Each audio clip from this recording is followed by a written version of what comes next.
For Bigg Boss he is Vicky भैया, for people he is mastermind. But अगर मेरी बात मानो तो वो आइडल हस्बैंड है, आइडल बेटे है और आइडल फ्रेंड है। We are welcoming Vicky Jain and this is Vishal Ambani. Thank you so much Vishal, congratulation thank you Vicky so भैया। Much, thank you thank you thank ये यू। जो नाम है विकी भैया, आइडल हस्बैंड से लेके विकी भैया तक एंड फिर मास्टरमाइंड, आपकी जो जर्नी रही है मैंने बहुत क्लोजली फॉलो किया आपकी जर्नी थैंक को। यू। आप अगर कुछ बताना चाहोगे and how how you are feeling coming back home. मतलब बिग बॉस की जर्नी बहुत ही फैंटास्टिक रही। मुझे ऐसा लगता है कि मैंने हर दिन वहाँ पे जिया है और कुछ ना कुछ हमेशा किया है। वहाँ बस एक ही चीज़ इम्पॉर्टेंट थी कि आपको एक्टिव रहने की ज़रूरत थी। आपको Right. एक्टिव रहना है उस घर पे हमेशा, सो दैट और कुछ करने तो वहाँ पे है नहीं। तो मुझे ऐसा लगता है मैं हमेशा एक्टिव था। मैं बहुत ज़्यादा रियल था अपनी सारी फीलिंग्स और इमोशंस को लेके, क्योंकि वो show he point of views का था कि आप अपने पॉइंट ऑफ व्यूज़ रखिए सबके सामने। तो हम सब वोकल होके एक दूसरे के सामने, क्योंकि हम सब कंटेस्टेंट थे और हम सबको अपने अपने पॉइंट्स एक दूसरे के सामने रखने थे। Right. तो शायद मैं कहीं ना कहीं उन पॉइंट्स को रखने में या समझाने में सफल रहा। जब मैं बाहर आया और जब मुझे रिस्पांस मिला और सब लोगों ने ऐसे बहुत सारे लोग थे जो मिले और जिन्होंने कहा कि उन्हें मेरी जर्नी बहुत पसंद आई, उन्हें मैं समझ में आया। मतलब जो मैंने वहाँ समझाया है, जो मेरे पॉइंट ऑफ व्यूज़ थे उनको समझ में आ रहे थे। एंड शायद वो वेट करते थे कि मैं कब अपनी ओपिनियन दूंगा किसी भी मैटर में और मैं क्या कह रहा हूँ वो सुना जाता था। Yes. सो ये सारी चीज़ें वहाँ पे आप अर्न करते हो। ये यही कमाई है आपकी उस घर पे कि किस तरह से लोग आपको देखते हैं, आपको किस तरह से समझते हैं। तो वो सारी चीज़ें करने में मुझे लगा कि मैं बहुत हद तक कामयाब था, तभी शायद इतना लोगों का प्यार और सपोर्ट मिल रहा है। मैं हर किसी की स्टोरी में था, हर किसी से मेरा एक रिलेशनशिप था और हर कोई अपनी किसी भी चीज़ में एक कोई प्रॉब्लम मुझसे डिस्कस करना चाहते थे। तो इसीलिए मैं काफ़ी ज़्यादा इन्वॉल्व था। तो जर्नी बहुत एब्सोल्युटली ऑसम रही, क्योंकि अब हमारे पास फीडबैक भी है जो बाहर आने के बाद लोगों का मिला है। तो बहुत सारे लोग हैं जो कहते हैं कि शायद हमारे लिए आप ही रियल विनर हो, या For me, you were in the top 3, to be very honest. Thank you so much brother. So हाँ है, मतलब बहुत लोग हैं जो टॉप 3 भी बोलते हैं, विनर भी बोलते हैं। कुछ बहुत अच्छी बात बोलते हैं कि मतलब शायद ये सीज़न आपके नाम से जाना जाए, याद रखा जाएगा। Right. तो अभी कितने लोग क्या सोचते नहीं, बट कुछ एक इंसान से भी आप ये, मैं तो उस जगह से गया था कि जहाँ एक इंसान भी ऐसा मेरे बारे में नहीं सोचता था। तो वहाँ से आने के बाद अगर इतने इंसान है जो मेरे बारे में इतना सोच रहे हैं, तो मतलब उन्होंने मुझे देखा है और मेरी जर्नी से कनेक्ट हुए और बस मैं वही करने गया था। Yes. मैं एंटरटेन होने गया था और करने पहले गया था। 2 हफ्ते की अगर मैं बात करूं, मुझे ऐसा लग रहा था you are trying to reach people. आप लोगों से बात कर रहे थे, लोगों के बीच में दोस्ती बनाने की कोशिश कर रहे थे। एंड पहले 2 हफ्ते में ही कई बार अंकिता जी ने बोला कि आप मुझे टाइम नहीं दे रहे थे। मुझे ऐसा लग रहा था कि आप दोस्त बना रहे थे। इसके लिए थोड़ा सा अंकिता जी से अलावा दोस्तों से रिलेशन बना रहे, जैसा मुनावर से आपने पहले हफ्ते में दोस्ती की, मनारा से दोस्ती की। आप अगर कुछ बताना चाहोगे इसके बारे में। मतलब ये ह्यूमन की एक टेंडेंसी है कि आप किसी एक नई जगह जाते हो, वहाँ जितने भी लोग रहते हैं आप उनसे बातचीत करते हो, तो उसमें समय आप उनको जानने की कोशिश करते हो। एक साथ आप 17 लोग 16 लोगों को जानने की कोशिश कर रहे हो, तो आपको उनको समय देना पड़ता है। फिर आप उनकी स्टोरी में इन्वॉल्व हो जाते हो, फिर आप घर की चीज़ों में इन्वॉल्व हो जाते हो। अब अंकिता और मैं दोनों जन साथ साथ चल रहे हैं, बट कहीं ना कहीं हर किसी का चीज़ें करने का तरीका अलग होता है। अंकिता का अपना तरीका था, मेरा अपना तरीका था। तो हम दोनों जब करते थे तो उस टाइम पे शायद मैं इतना ज़्यादा उस चीज़ में फोकस था और कहीं ना कहीं मैं अपने रिलेशनशिप में कम फोकस था, जिसकी वजह से वो बैलेंस मेरा क्रिएट नहीं हो पा रहा था। और एक्चुअली मैं समय वहाँ ज़्यादा दे रहा था गेम को या लोगों को, या बिकॉज वहाँ गेम है क्या, वहाँ कुछ गेम है नहीं, वहाँ सिर्फ लोग हैं। लोग हैं, उनसे आपके रिश्ते हैं, उनसे आपकी बातें हैं, उनसे आपके मतभेद हैं, ये गेम है। तो अगर आप लोगों के साथ ही नहीं रहोगे तो फिर आपका कोई, फिर आप हो ही नहीं ना गेम में, आप कहाँ हो फिर गेम में। Yes. तो मैं उस चीज़ में क्लियर था डे 1 से, और अंकिता भी उस चीज़ में क्लियर थी, बट उसका करने का तरीका अपना था, मेरा करने का तरीका अपना था। तो उस वजह से जो उस समय कुछ चीज़ों में जो मुझे ध्यान दे देना चाहिए था शायद मैंने नहीं दिया, क्योंकि हमारा 5 साल से रिलेशनशिप है, हम एक दूसरे को जानते हैं, हम दोस्तों की तरह ज़्यादा रहते हैं। आपने देखा ही है, मतलब हम दोस्तों की तरह रहते हैं कि तभी हमारे रिश्ते में मज़ा आता है हम दोनों को, क्योंकि हम हंसते खेलने पढ़ने वाले इंसान हैं, मस्ती करते रहते हैं पूरे टाइम, क्योंकि मुझे ऐसा लगता है वही सही होता बट ये 17 जन में मुझे ऐसा लगता है कि आपके जो 2 पहले से दोस्त थे, नील एंड ऐश्वर्या, जिसको आप डांस रियलिटी शो से जानते थे, बीच में दोस्ती हुई, फिर झगड़ा हुआ। और मुझे एक पॉइंट याद है कि नील ने ऐसा कहा था कि जिस तरह आपकी और ऐश्वर्या की दोस्ती है उस तरह नील एंड अंकिता जी की दोस्ती नहीं है। मैंने कई बार देखा कि आप हंसी मजाक करते हो, वो लोग की कोई प्रॉब्लम रहती है तो आप जाते हो, बट उसके बाद जिस तरह से ग्राफ इस तरफ से इस तरफ गया, वो दोस्ती के बारे में क्या कहना चाहोगे? और एक लास्ट में टास्क हुआ था कि किसको अपनी पार्टी में नहीं बुलाते हो, हाँ। तो उसमें भी नील एंड ऐश्वर्या का नाम आया। आप अगर कुछ बताना चाहोगे, ये जो फ्रेंडशिप का ग्राफ इधर से इधर कैसा आया? सी मतलब नील ऐश्वर्या को एक पिछले शो से मैं जानता हूँ और उसके बाद हम लोग साल भर में 2 बार मिले होंगे। तो बहुत कोई गहरी दोस्ती जिसमें उम्मीदें हों वैसी दोस्ती हम लोग की नहीं थी। इतनी ही दोस्ती थी कि हम एक दूसरे को उस घर में यहाँ 17 अनजान लोगों में हम 2 लोगों को जानते हैं। करेक्ट। वो वाली फीलिंग थी। उसके बाद जैसे जैसे अब क्योंकि आप 17 लोगों से मिले हो तो वहाँ पे अगर आपका जिससे जमने लग गया, अगर किसी और से जमने लग गया तो उसके साथ अब समय देने लग गया, तो आप इनको समय मान लो नहीं दिया या नहीं दे पा रहे थे, या हम लोग अलग अलग लोगों से ही घुल मिल रहे थे।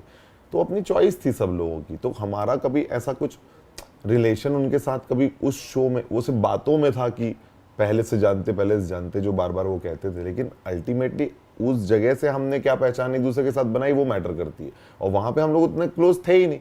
तो मेरा बहुत ज्यादा गेम या फोकस या मेरा कभी कोई चीज उनको छोड़ के ही था। मतलब मैं उनसे कभी उतनी कम्युनिकेशन रखता नहीं था, लेकिन कभी मुझे ऐसा लगता था कि जबरदस्ती वो बहुत परेशान हो रहे हैं उस भावना से, या उन लोग को बहुत तकलीफ है, उन लोग को अच्छा नहीं लग रहा है, तो मैं अपनी तरफ से जाके बोल देता था भाई चलो इस तरीके से नहीं रहते, कोशिश करते हैं अच्छे से रह लेते हैं। तो मैंने हमेशा ट्राई किया, बट वो चीज़ नहीं हो पाई बिकॉज दोनों की पर्सनैलिटीज थोड़ी हम लोग से अलग हैं। वो अलग सोचते हैं, उनकी ज़रूरतें अलग हैं। इसके अलावा अगर हम बात करें, Chhattisgarhi moms are very positive about child. मेरी मम्मी भी छत्तीसगढ़ से है, तो मुझे पता है। जितने भी बाहर वीडियोस आए आपने देखे होंगे, एंड कई लोग कह रहे हैं कि आपकी मम्मी को कास्ट करना चाहिए as a mother in law में, जो सास रहती है। आप बताना चाहोगे, she was very positive about you. Ankita ji के बारे में भी काफ़ी सारी बातें की। आपने कुछ कहा उनको घर के आने के बाद कि ये चीज़ अगर आप नहीं कहते, क्या ये चीज़ आपने सही कहे? आपको कौन सा पॉइंट ऐसा लगा कि ये सही था आपकी मम्मी की तरफ से और ये गलत पॉइंट था? मम्मी वाले चीज में जो उनका इमोशन है उनके बेटे के लिए, बस वही सही इसके लिए मैंने कहा पॉजिटिव अबाउट यू। बस वो सही है, बट शब्द जो कहे गए वो सही नहीं है। कि देखो कभी भी कोई प्रॉब्लम को कि आज मेरी फैमिली या उनकी फैमिली हम दोनों से जुड़ी हुई है, मुझसे और अंकिता से। आज हम दोनों शो के अंदर वो सिर्फ हमें देख पा रहे हैं कि प्रॉब्लम हो रही है, बट उनको पता नहीं है, ना वो हमसे पूछ पा रहे हैं, ना बात कर पा रहे हैं, उनको समझ में नहीं आ रहा है। तो उनके जो रिएक्शंस निकल रहे थे वो शब्दों में उस तरह से नहीं निकलने चाहिए थे, बट वो निकल रहे थे क्योंकि उनको एक अपने बेटे के लिए एक भावना आ रही थी। तो दोनों ही चीज़ें अपनी अपनी जगह कहीं ना कहीं सही हैं, बट वो शब्द बिल्कुल भी सही नहीं थे, जो इसलिए थे क्योंकि वो हमसे मिल नहीं पा रहे थे। जब से हम वापस आए तो कम शब्दों में सारी बात हो गई। मतलब आधी प्रॉब्लम्स तो हमसे मिल के सब वापस आ गए, बच्चे अपने घर आ गए। वो फीलिंग ही आधी सारी समस्याओं को ख़त्म कर देती है। वो कम्युनिकेशन गैप जो हो रहा था हम लोग के बीच में के कारण वो प्रॉब्लम्स आ रही थी। तो वो सारी चीज़ें उतनी, क्योंकि वो हमारी चीज़ें हैं और हमारे हाथ की चीज़ें हैं, तो वो सब सारी चीज़ें ठीक है। फाइनल के बाद से एक सवाल काफ़ी लोगों के मन में था, एक सवाल मेरे मन में भी था, क्योंकि आपने देखा होगा प्रेस कॉन्फ्रेंस में भी कई जर्नलिस्ट के सवाल आपसे और अंकिता दीदी से रिलेटेड थे। फाइनल में भी हम लोग रुके थे उस रात, अंकिता जी आए, बट वो अंकिता जी प्रेस कॉन्फ्रेंस में नहीं आए। उसका सबसे बड़ा रीज़न क्या था? काफ़ी लोग का कहना है कि वो डिसअपॉइंट थे, वो फोर्थ पे आए, उसके लिए डिसअपॉइंट थे, टॉप 3 में नहीं आए, उसके लिए डिसअपॉइंट थे। आप क्या कहना चाहोगे इस पर? नहीं, मुझे ऐसा लगता है कि यार 105 दिन जब आप उस घर में रह के निकलते हो ना, आप बहुत एग्जॉस्ट हो चुके होते हो। पहले तो आपको बहुत एक थकान होती है, क्योंकि आप वहाँ से निकलते जब अपने परिवार से मिलते हो और वो फीलिंग में आप आ जाते हो, तो आप थोड़ा सा मतलब इनके साथ हो जाते हो।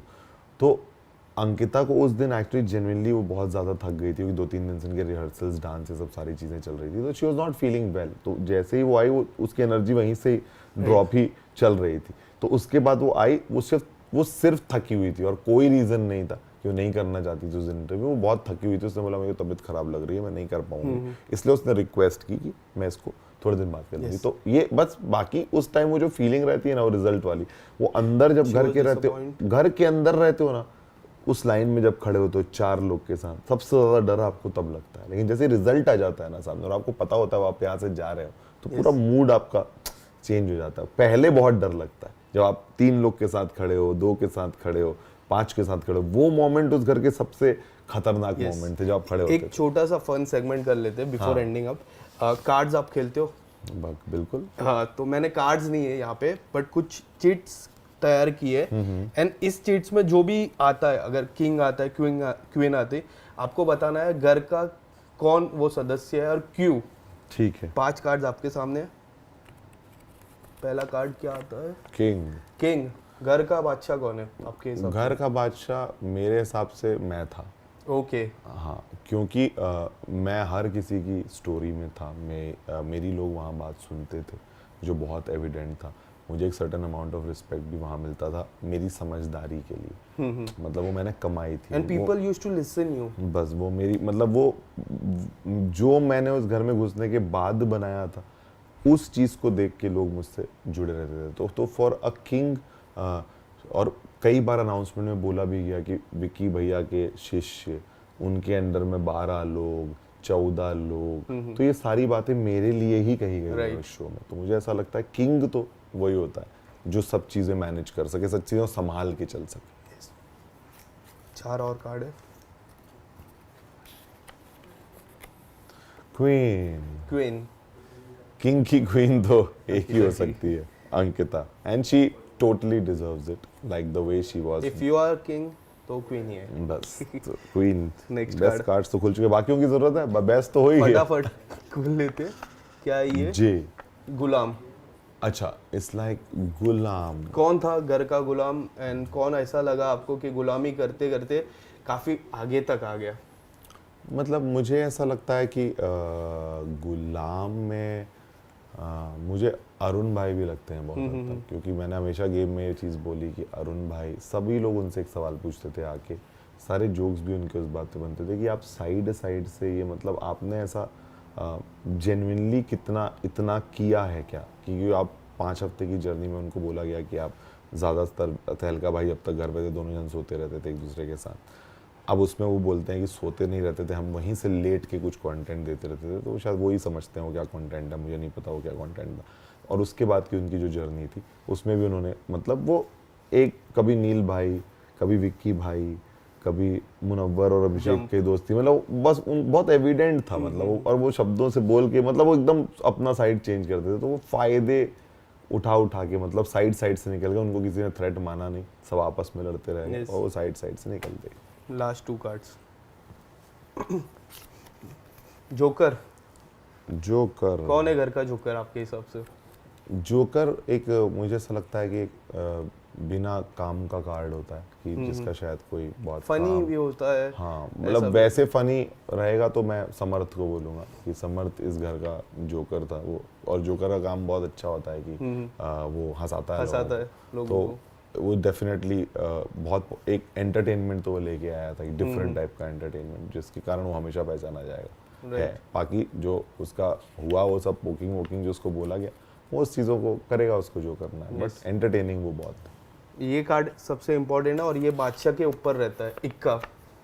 अच्छा, ये किंग क्वीन के ऊपर है। खुद को कहा बादशाह में इक्का, जो बादशाह के एक स्टेप ऊपर रहता है। मुझे ऐसा लगता है कि इस गेम में मैं उसी एनालिसिस से बोलना चाहता हूँ कि मैं अगर गेम को गेम की तरह आप देखोगे, सिर्फ गेम, या आपने उस 4 दीवारी में क्या किया 3 महीने में, तो मुझे ऐसा लगता है कि मेरा सबसे ज़्यादा योगदान था सब जगह पे। तो बादशाह हो चुका है। तो बादशाह, मतलब मैं मानता हूँ कि मैं सबसे, मैंने गेम बहुत अच्छा किया। बट इक्का आपको एक कोई ऐसा जो आपको तो फिर वो होगा, तो फिर मैं वो अभिषेक को दूंगा। अभिषेक को दूंगा, हाँ, क्योंकि अभिषेक ने अपनी जर्नी उस हिसाब से डेफिनेटली बहुत राइज किया, अभिषेक ने भी, और एक पॉजिटिव राइज भी किया उसने। तो मुझे ऐसा लगता है अभिषेक को फिर मैं बोलना चाहता हूँ। Thank you so much Vicky भैया। थैंक यू विशाल भाई, thank you so much, thank you.